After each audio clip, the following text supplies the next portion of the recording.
A new study published Wednesday in Nature says Arctic melting could spell disaster for the economy. The study looks at large reservoirs of methane gases trapped inside the shallow ice and permafrost of the Arctic. If the ice melts, the released methane could contribute to global warming. Arctic melting could soon release a 50 gigaton pulse of methane gas into the atmosphere.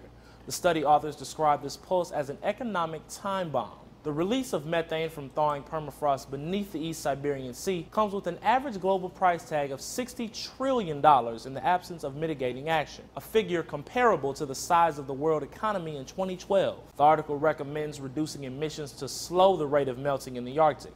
Lead researcher Gail Whitman told CNN the world needs to heed the Arctic warning signs. We all need to really pay attention to what is happening because the Arctic is the canary in the coal mine. I've got 2 kids, and what keeps me up at night is that I think that they deserve a future. But the study has already drawn some skepticism from climate scientists. On Twitter, a NASA climatologist posted a 17-tweet mini-essay saying the Arctic was unlikely to experience the dramatic shifts described in the Nature article. And the Washington Post points out the issue has been raised before. Nature, the same journal which published Wednesday's commentary, published a scientific review of methane hydrates and climate change, which suggested the scenario in said commentary is virtually impossible. But a writer for Carbon Brief says despite the article's exaggerated claims, methane emissions are still a cause for concern. If this scenario is at the extreme end of what's possible, that isn't a reason to dismiss the risk of methane release altogether.